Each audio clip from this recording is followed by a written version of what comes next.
How you doing?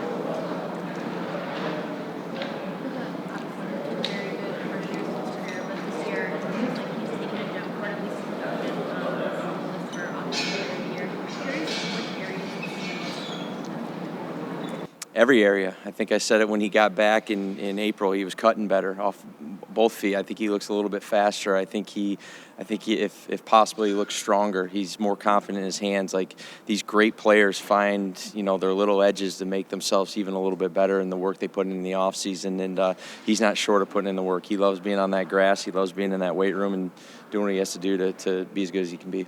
How's Davante looked his first couple practices? It's been great to have him back. It's just fun to have. Like, he's a competitor. He's always has been. He loves being out on that grass. He hated missing these last few weeks. We hated not having him. Have a lot of confidence in all the other guys, but he's a Hall of Famer for a reason. I mean, he's a stud, so excited to get him back. Is it fun scheming up that zone again? Maybe. Davante was saying just how difficult it was when he came back for quite active early in the season. And what ways did you see that?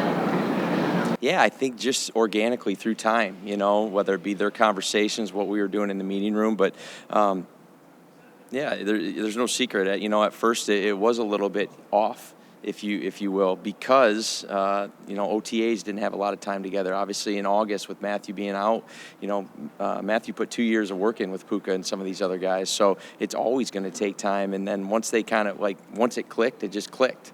And I think you guys see, what happens when he's out there right now. I mean, they could be in more unison. All the time you guys have spent in 11 personnel here over the years, is it a fun challenge for you guys as an offensive staff installing 13 in the middle of the year? Yeah, I think so. Almost foreign language there for a minute that you had to reteach yourself, because both of us and most of us on staff, you get a whole genre of different personnel groups, if you will, when you first get into this league and you're learning the base defense, what you can do out of 21, 12, 13, whatnot. But it was put on ice kind of throughout the league for a little bit, and we'll see where the trends end up going. But it's been a fun challenge for sure. There's a lot of different issues that that presents as well. I mean, I get what it presents for a defense, but it presents challenges for us as well on offense that we have to solve. So, but it's been fun. Those tight ends have done a great job. I know they've embraced it. They just want to see that ball moving forward. You're just going up against different defensive structures. Nickel, for the most part, there's 4 defensive linemen, right? And they present in 4 defensive line. Over the last couple of years, these defensive coordinators, because it's turned into an 11 personnel league, have adjusted. They found different ways to have the same personnel and present different fronts and different issues. A little harder to do when you are changing up on offense to, work on all that stuff to stop 11, but then, oh shoot, I got to put in the time, to be in base defense and stop some of that. So it's again, it's a whole different, unique, issues, if you will, that it presents. But as time has gone on, our guys have gotten used to it. We've heard a lot about the leadership and the presence that Tyler Higbee brings and how that makes an impact of it. What does his skill set add when you bring him back into the fold? Yeah, I think you guys just saw it. I mean, he missed some time, and he went out there, and it looked like he hadn't missed a day. He brings let the physical stuff, speak for itself. His career has been awesome since he was drafted here, and he's won a Super Bowl here. He's won a lot of games. He's had a lot of production. Don't know how many touchdowns he's had, but it's been a lot because you never forget the end zone dances. The coolest part for him and for me, and I guess for us as coaches, and I would think for all his teammates, is just the joy he brings. He enjoys being out on that grass at a level that is unmatched, and I know, I'm not in that huddle on game days. That's a special little deal that those 11 guys get to do each and every play, but he's present. He's got a great energy about him. He's got a great urgency about him, and again, I know for me personally, just being able to watch him play and do what he loves to do is pretty special. Mike, it's a pretty obvious statistic when you win the turnover battle. Most teams have better success. You guys are no different. When you don't turn it over, it's pretty astonishing.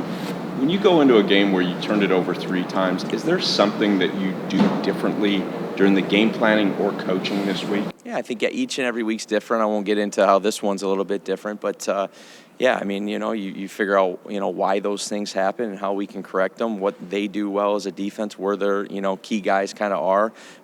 They got a lot of good football players, and they pose a lot of different challenges on every single level of the defense. Secondary, I believe, is one of the best in this league, and then working their way down. I mean, they're stout and thick inside and all that, so no, it's all good. Yeah, so I mean, it's, again, you just kind of work on the stuff that we need to work on to make sure that doesn't happen again. How do you balance staying patient on offense while still being aggressive in the playoff game?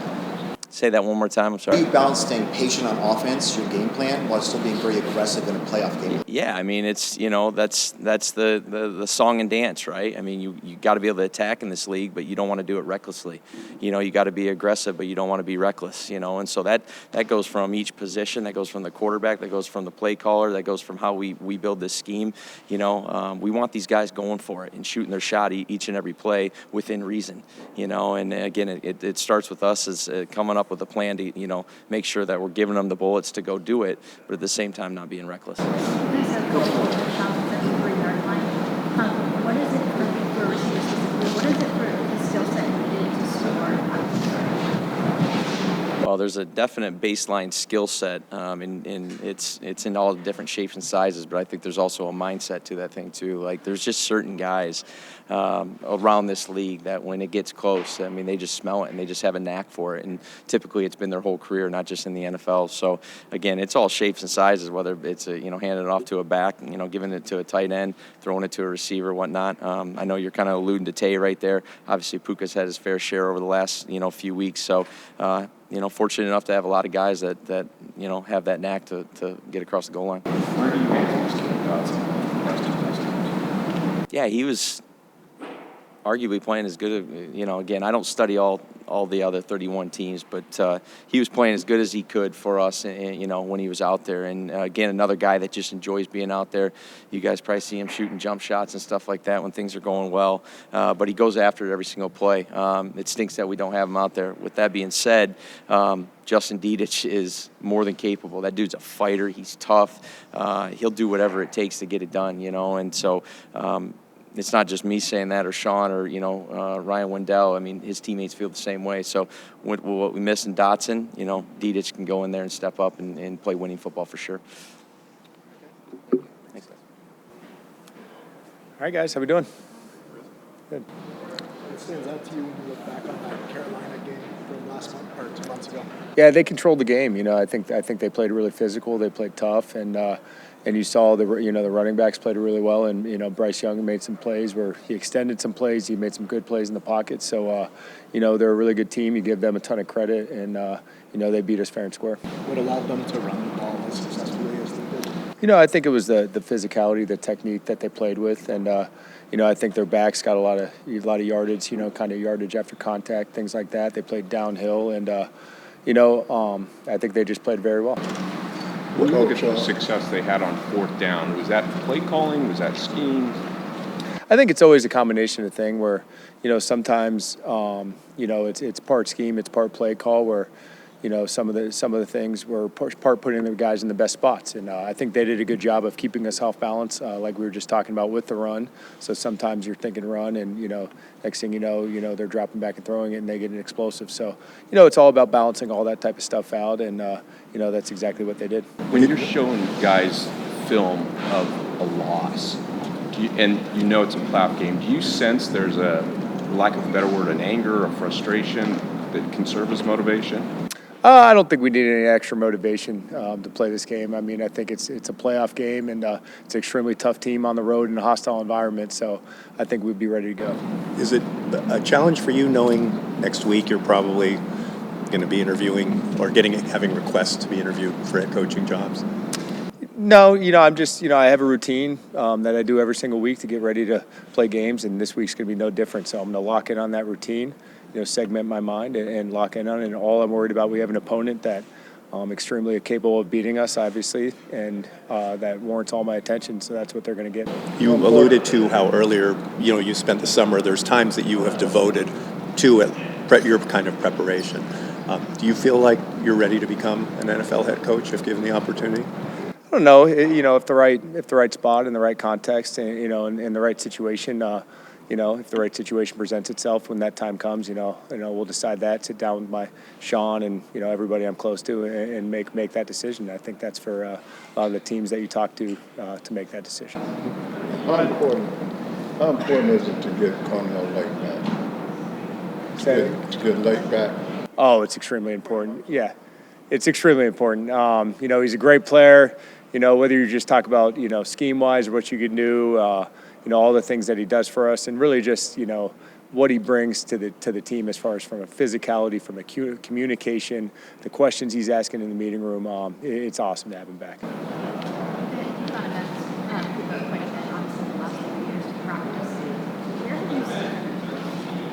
It's really everything. His route running, his ability to get off press, his contested catch. What we don't see in practice is what you see in the games is, all the running after the catch. We're tagging off on him. We don't actually have to take him to the ground, thank God. But you're seeing all that. So you just see him nonstop producing every single week, no matter what. So it's awesome to watch. A lot of players have talked about how when Nate Landman showed up right away, they could sense he was a leader. He wanted to take that role on. But are there ways that you've seen him grow as a leader with this team, or maybe ways that teammates have kind of adapted to that? Yeah, I think now it's just he's had the production to back his talk up. When you come in OTAs and it's one thing to but he hadn't played a snap with the full defense. Now he's been there, done that. He's made plays to win games. He's made plays in big game. He's plays consistent every single week. So he has the production to match all that leadership talk that he does. Chris, when you talk about routine and you think about 1 year ago today was the start of the fires, what goes back in your mind about the crazy routine that you guys got thrown out of? It definitely got thrown out of the routine that week, but honestly, I think about what an unbelievable job our organization did getting us. We had if I remember correctly, it was a Friday when we left. We kind of had our normal, we were playing the Monday night game, so we had our normal quote-unquote Thursday that week, and that day a little bit shorter, and then we left and went to Arizona, and it was like, went to the facility and had a regular Friday. So although it was different, we kept it as routine as possible, and everything we did once we showed up to the Cardinals facility that day was exactly what we would do tomorrow. Young quarterbacks and skilled players can tighten up or play freer in a wild card game. How do you prepare your defense for both without over-adjusting? You can't predict that. Obviously he played in a ton of big games, obviously at Alabama. So, you can't predict anything as far as how he's going to react to a playoff game or anything like that. You just play what you see on tape, and you see a guy that's operating within the pocket. You see a guy that's making plays on the move, making play with his legs. And you see a guy that has a ton of skill guys that he's trying to get the ball to. They have I know you don't scheme against their defense. You don't, but they have quite a few former Rams players on the defensive side. Do you feel good about the fact that you helped kind of develop them? Of course. I mean, that's what you're in this for. To help guys extend their career, to reward guys. It means a lot to me, that Christian Roseboom's doing so well, that Bobby Brown, Christian Roseboom I had as an undrafted free agent, when he was practice squad and then just special teams, and then he's kind of started getting a bigger and bigger role. So, Nick Scott was kind of the same way early in his career. So all those guys are playing big roles for them. And it's fun to watch. And, that's what you're in it for. You see guys now that, when you accumulate years in the league, you start seeing guys that you've coached kind of around the league, and you're always happy when any of your former players move on. Again, you wish it was here, but if not the case, you want them to stay in the league and do well somewhere else. All right. Thanks, Alex. All right. Thank you, guys.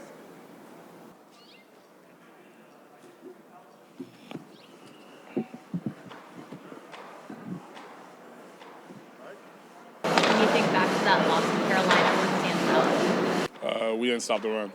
I think that was the biggest thing. Their game plan was kind of bleed the clock, run, do kind of take up as much time as possible while getting yards, popping the 3 yards, maybe get knocked back for a yard and get popped for 4 yards, and that's not something that we can sustain on defense. That's something that's very lively for an offense. So we just have to get better in that aspect. What were they able to do that was so effective in the run game?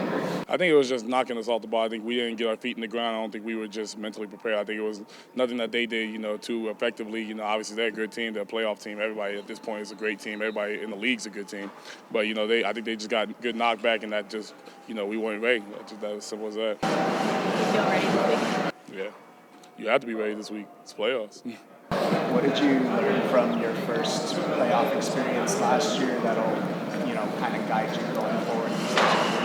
I think it's more so not.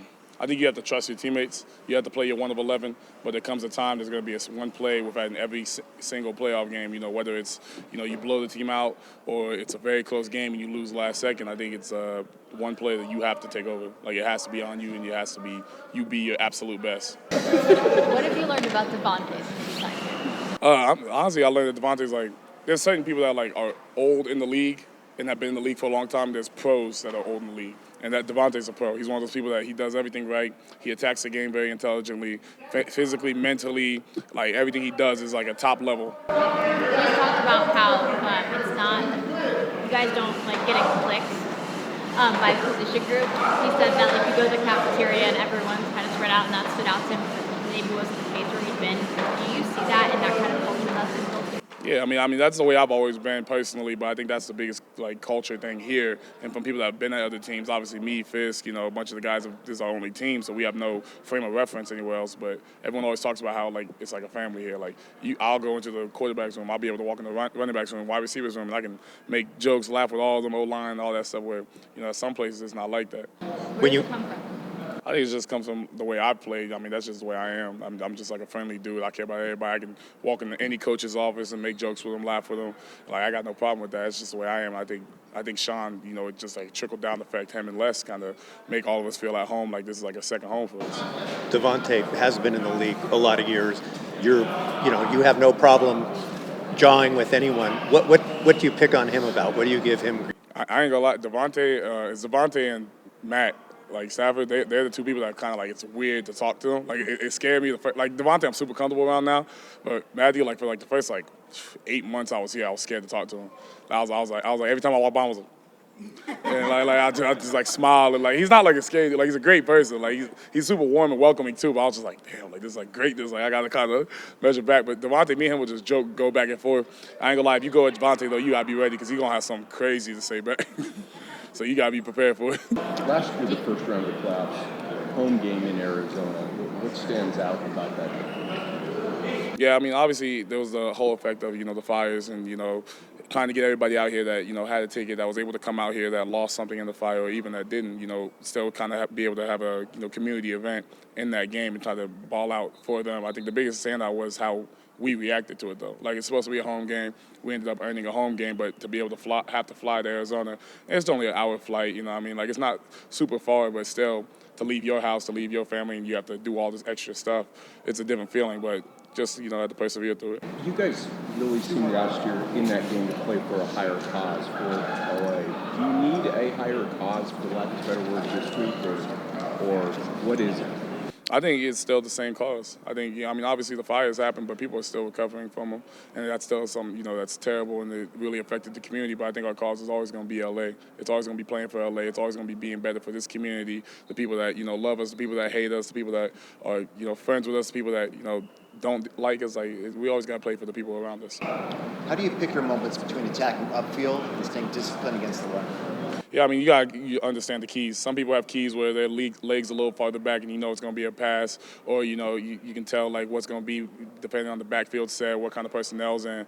But, when you have those kind of 50-50 shots where you don't know if it's run, you don't know if it's pass, I think you have to lean more towards run and then react to it. Because if you lean towards pass and run upfield, there's some backs in this league that can make you pay, and Carolina has those backs. You mentioned a little bit post-game, but, Quentin holding you accountable to, essentially the promise you made post-game in Philly to your teammates.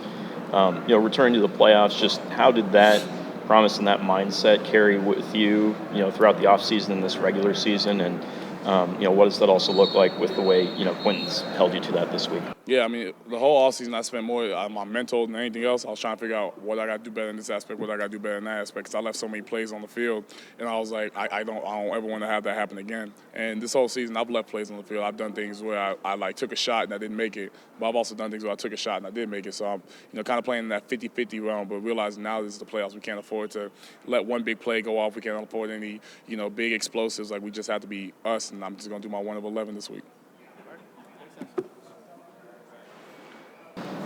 Puka, you were part of that first draft class as part of what Les called the remodel 3 years ago. And now you guys are going into your third playoff appearance. When you look back to like where you guys were there and where you are now, how do you feel, the way Sean puts it, more callous going into this postseason? Ooh, I think the mental toughness. I think everybody talks about the rookie year and just how long that year can be with coming from college, all of the pre-draft stuff, and then obviously getting a chance to play into January, just kind of the length of that year, and then obviously wanting that and pursuing that kind of passion and that desire to be back and playing January football in the years to come after. And I think of just, the mental toughness, and especially throughout this season, it showed itself in the games that we've had, in the crunch time moments and the opportunities to execute in the critical moments of a game. It's something that I feel like, it's definitely progressing. You recognize it when you watch other games across the league, and you see, man, we've had some similar situations, or like, hey, this is some coach talked about in one of those team meetings, like, hey, this is what we don't want to do. So you recognize those moments and be like, man, I have learned a little bit about this game of football. As an offense, you guys have quite a few receiving touchdowns from the 3-yard or closer. Can you take us through, I guess, the art of scoring a receiving touchdown that close to the line? Well, I think it's the quick hitters, but the room for error is very small with how the less room the defense has to defend. But then the ability to create space in your one-on-one matchup, I think, is something that has been put on tape by number 17, but then also has been an advantage for everybody else in our offense, knowing where the defense is trying to lend and trying to stop every cut they can from number 17, and the opportunities it's given to everybody else. So, and then the things that we've learned of watching that and how defenses shift. But it's been fun. Obviously, we see number 9 being able to move defenders without being near them, but it makes it fun for us to understand the spacing of where we can get open and where the openings are in the red zone. Are there specific skill sets that you see Davante use in those situations? I think in the game of route running, but I think the head movement and just the clean footwork, I think of it being all in one, and the timing up and the synchronization of it both allows for him to feel like he's got an extra 53 yards out there. Describe your one-handed catch. Sure, a fourth down call, but also being like, man, I definitely wanted to give my mom another football out of knowing that I didn't score for her in that one, so that one wasn't any use. But then, just trusting the technique is something that actually me and Matthew talked about in the week before in a rep during practice of like kind of the angle departure that we were looking at, and it's crazy how some of those things they come to life on Sundays, and you get a chance to think about it. Like, man, we didn't get the actual game or practice rep, but the communication that he takes such great command in coming to life on Sundays. How does it change with Davante now coming back for you, just in terms of, I don't know, the geometry or spacing on the field? How does it change for you and the offense with him back in the I think it'll be fun to continue to run the routes that I get to run, but then also know that the defense is going to shift to another way of feeling the threat of the presence of Davante Adams and the threat that he provides in our offense, and understanding that Matthew can look one way and always throw the ball the other way. That's a threat every time he catches the ball, but also with number 17 out there, the threat to have to guard all 53 yards of the football field would be exciting for us. Is there a moment that you can recall now that Higbee's back, that his presence or his leadership, or just how playful he is, really made an impact on you or the team at large? I think of last year and the moments that I was injured, and him going through his recovery process at the same time, and just the same big rig is what we call him, that came in every morning and was doing his process to recover, and the excitement, and I think the communication that he has verbally and non-verbally. Since I've been here, I've always been next to him playing the wide position, and we travel in most of our formations together, and it always has been just as simple as it was leaving the huddle, just simple reminders of what the name of the play call is, or where our split's going to be, or where he's going to, and those are the things that it's been a chance for me to communicate to some of the younger guys and different guys that we've had in that position. About a year ago, you finished your second season. As you reflected on your first 2 years, what kind of goals did you set for yourself going into year 3?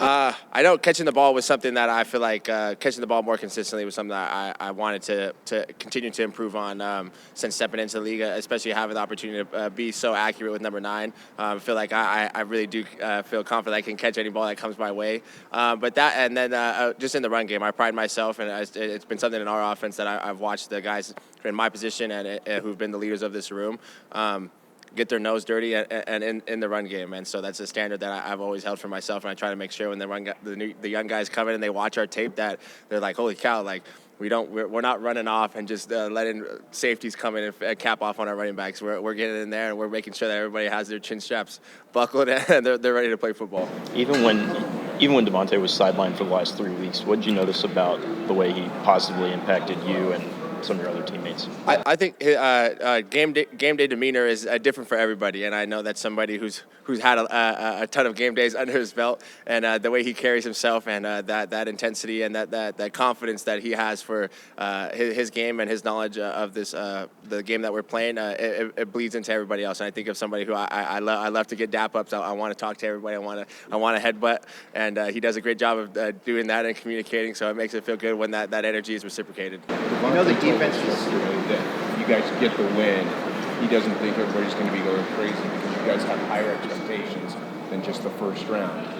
That said, what do you like about this team right here, right now, knowing the losses you had, knowing the wins you had going into the playoffs? I think it's something that Coach preaches all the time, but the totally and completely present. I feel like there was a moment of excitement to finish off the regular season right, but also the moment of realization that this is an opportunity that in front of us that we feel like we have the pen in our hand. We have the opportunity to write our own story, and it started Sunday after that game when we had our final break and we congratulated Coach on his 100th win and said, hey, we're going to look for more. The defense knows you're going to get the ball. You're their number one target. Do you find extra motivation or pressure to get open to be available for Stafford to throw you the ball? No, I think it's a blessing. I love the opportunity. I think it's fun, especially in the new way our offense runs, or this 13 personnel. You come down to a third down and you see 3 big guys leave the field, and then 3 smaller guys come onto the field. And I think it's a statement to who we are as an offense, especially our wide receiver room, to put that challenge on us and to go out there and execute in those critical moments. Thanks, guys. Thank you.